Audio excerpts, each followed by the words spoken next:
Good evening students, मैं Jasprit Singh Sandhu classes में आपका स्वागत करता हूं।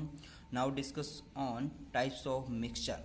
अपना कंपाउंड्स एंड मिक्सचर का सेकंड पार्ट आज करने जा रहे हैं, जिसमें मिश्रण या मिश्रण के प्रकार व टाइप्स ऑफ मिक्सचर के बारे में स्टडी करेंगे। ओके स्टूडेंट्स, सबसे पहले अपने देखते हैं जो मिश्रण होता है वो कितने प्रकार का होता है, या types of mixture, how many types of mixture. ये दो प्रकार के होते हैं, एक समांगी मिश्रण और एक होता है विषमांगी मिश्रण। समांगी मिश्रण को बच्चों कहते हैं होमोजीनियस मिश्रण या मिक्सचर कह देते हैं इसको, ठीक है। और जो विषमांगी मिश्रण होता है उसे हेट्रोजीनियस मिक्सचर कहा जाता है। इसके बाद बात करते हैं दोनों में डिफरेंस क्या होता है, between difference in homogeneous mixture and heterogeneous mixture. सबसे पहले अपने देखते हैं प्रत्येक भाग के सभी गुण समान होते हैं। जो समांगी मिश्रण होगा, होमोजीनियस मिक्सचर होगा बच्चों, उसके प्रत्येक भाग के सभी गुण समान होंगे। जैसे अपने पास जो मिश्रण का सबसे बढ़िया एग्जाम्पल होता है, अपने घर में कोई गर्मियों में आता है तो अपने क्या बनाते हैं, शरबत बनाते हैं। शरबत में चीनी और जल को घोलते हैं तो मिश्रण कैसा मिश्रण होता है, वो समांगी मिश्रण होता है। क्योंकि अपने किसी भी बूंद को उसमें से ले लें तो उसके गुण जो होंगे वो मिश्रण के समान होंगे।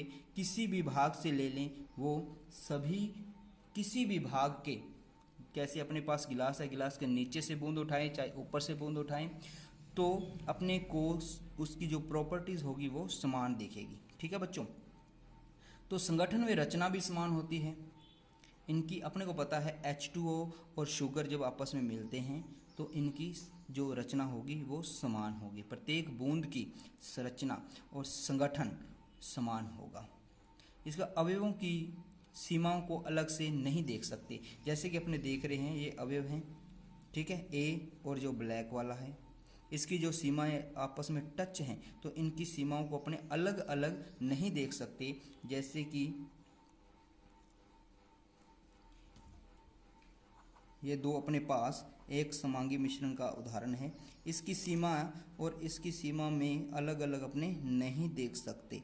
दो पदार्थ हैं जो आपस में घुले हुए हैं, इसकी सीमा और इसकी सीमा को अपने अलग अलग डिफाइन नहीं कर सकते, ठीक है बच्चों। इसके बाद बात करते हैं एग्जाम्पल की।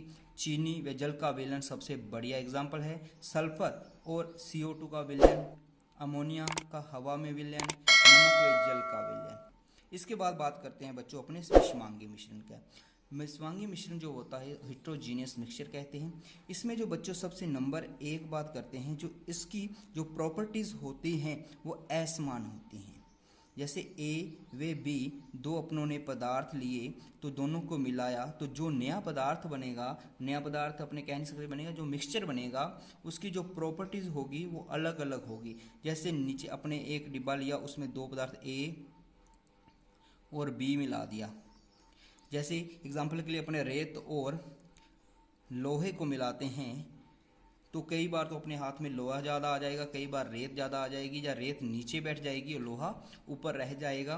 तो ये लोहा जो ये मिश्रण कैसा होगा बच्चों, मिश्रण विषमांगी मिश्रण होगा। तो जो इसकी संगठन में रचना भी बच्चों कैसी होगी, वो असमान होगी।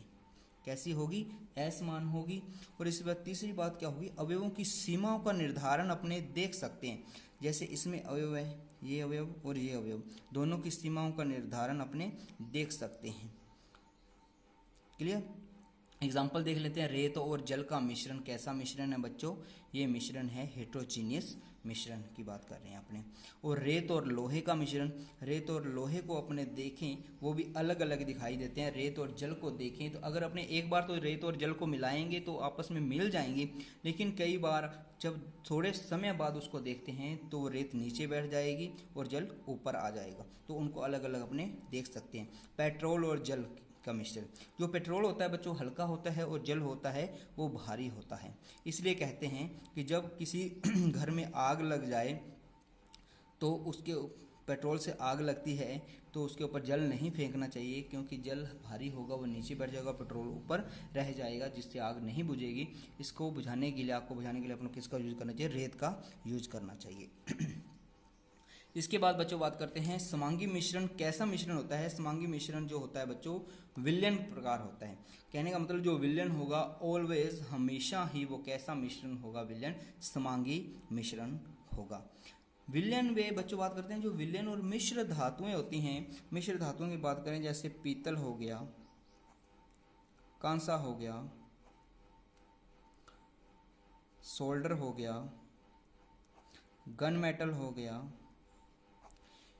ये सभी कैसी धातुएं बच्चों, मिश्र धातुएं हैं। जो मिश्र धातुएं होती हैं बच्चों क्या होती हैं, समांगी मिश्रण ही होती हैं। ठीक है, अब विलयन की बात कर लें बच्चों, थोड़ी सी देख लेते हैं। जो विलयन होता है बच्चों विलय और विलायक से मिलकर बनता है। किससे मिलकर बनता है, विलय और विलायक से। विलायक बड़ा है, आपको देखने में विलायक बड़ा दिख रहा है और विलय छोटा दिख रहा है। कहने का मतलब जिस चीज में अपने ए क्या है, जिसमें अपने को किसी चीज को घोलना है, जैसे ए अपने मान लेते हैं जल, बी मान लेते हैं चीनी, तो ये अपने पास क्या है, ए जल है और बी क्या है, चीनी है। दोनों को अपनों ने घोल दिया तो क्या बन गया, विलयन बन गया। कैसा विलयन बना, समांगी मिश्रण प्रकार का। क्लियर, समांगी मिश्रण है और एक प्रकार का विलयन भी है। ठीक है बच्चों, तो ए और बी आपस में मिलते हैं। ठीक है, ए और बी आपस में मिलते हैं। चीनी क्या है, कम है, तो इसे क्या कहेंगे, विलय कहेंगे। और जल क्या है, ज्यादा, इसे क्या कहेंगे, विलायक कहेंगे। विलय को किस में मिलाया जाता है, विलायक में मिलाया जाता है। अब एक कॉमन सेंस की बात है बच्चों, अपने पास यदि 2 बोरी चीनी हो, ठीक है, और 1 गिलास पानी का हो, तो चीनी को घोल सकते हैं, नहीं घोल सकते। लेकिन ऐसा ही अपने प्रकाश है, देखते हैं 1 बाल्टी अपने पास किसकी है, पानी की है, और 1 चम्मच क्या है, चीनी है।